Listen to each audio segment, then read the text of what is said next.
But what is the outlook for stocks? Curious investors want to know after a record run, which through earnings season has kept both the S&P and TSX at all-time highs. We're starting to enter a more seasonally uncertain period. Plus, we've got big questions about what happens on the economic front as well. Let's bring in Ross Mayfield. He's an investment strategist at Baird.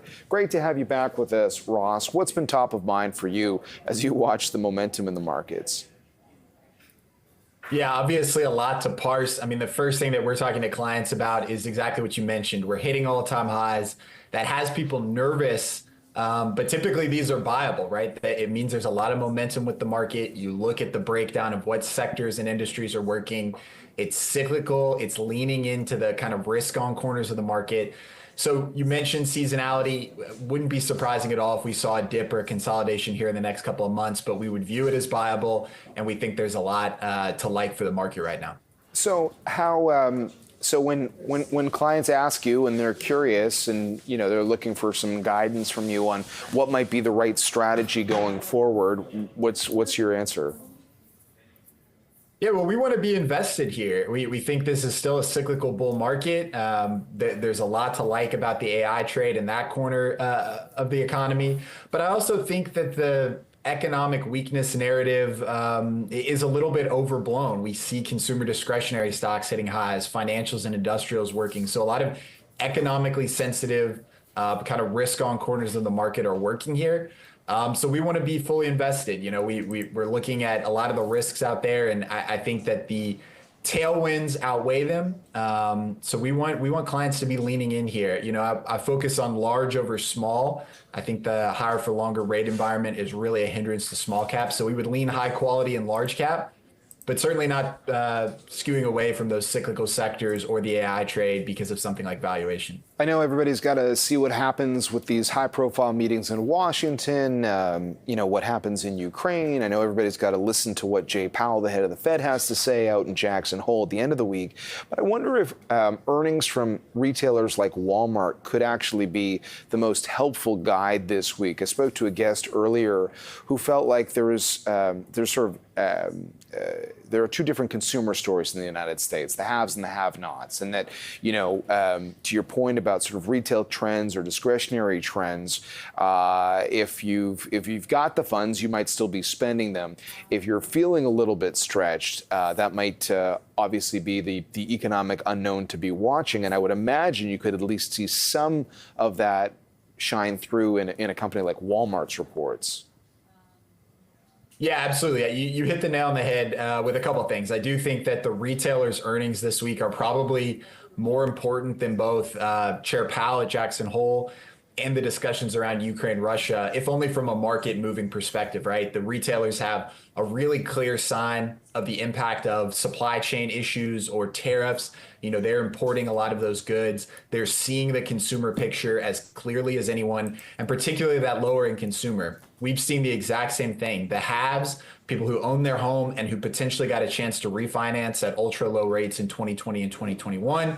And then those who have been renting and who have seen rents skyrocket with the inflation of 2022 and 2023 and have been pressured. So there is a real split here. I will say that, in large part, we think the consumer in aggregate is okay. That equal weight discretionary, which again is, it's food, it's luxury items, it's travel, it's leisure, it's hotels, at an all-time high last week. So the message from the market is that the consumer is hanging in there. We're seeing strong wage growth. And while that revision to the BLS non-farm payrolls report was troubling, we're still seeing jobs added month on month. So it's not like we're shedding jobs. It's not like people are being fired in mass. So I think overall the picture is solid. And I think you want to watch those earnings reports closely here. Chair Powell probably comes in second. We'll see on rate cuts. And then, the geopolitical stuff. It might matter on the margins for oil prices, but it's much more about, what's going on in Washington than what matters for the markets here. Yeah. Well, and we've got an interesting dynamic here in Canada, as you probably know as well, where it does feel like if you are employed, you feel pretty good. And because of just the dynamics of the economy, a lot of employers have been holding on to that workforce. It's the people who are out of the workforce who are trying to get in that seem to be challenged right now. So we'll see what happens on that front. I do just want to ask you about sort of the dynamics of where people are investing this year. Yes, we always talk about the S&P, we talk about the Magnificent Seven, but in the Canadian stock market, as you well know, we've got record levels too. Financials are the biggest component of the Canadian stock market. They've had a pretty good year. They're the second biggest weighting within the S&P, even though we're always talking about tech.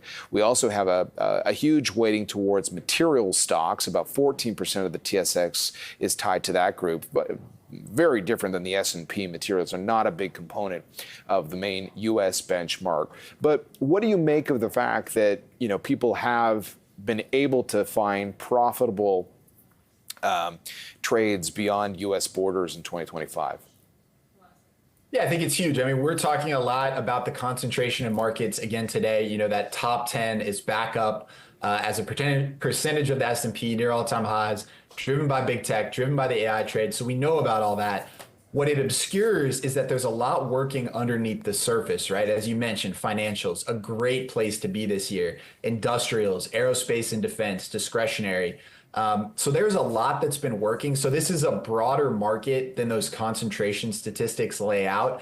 And I would also mention that, you're talking about Canada, this has been a great bull market globally, not just in the US, which was the case with some of this AI stuff a couple years ago. But you have Japan working, you have Europe resilient, you have emerging markets starting to tick up. I think the weaker dollar has been a huge tailwind for a lot of these international markets.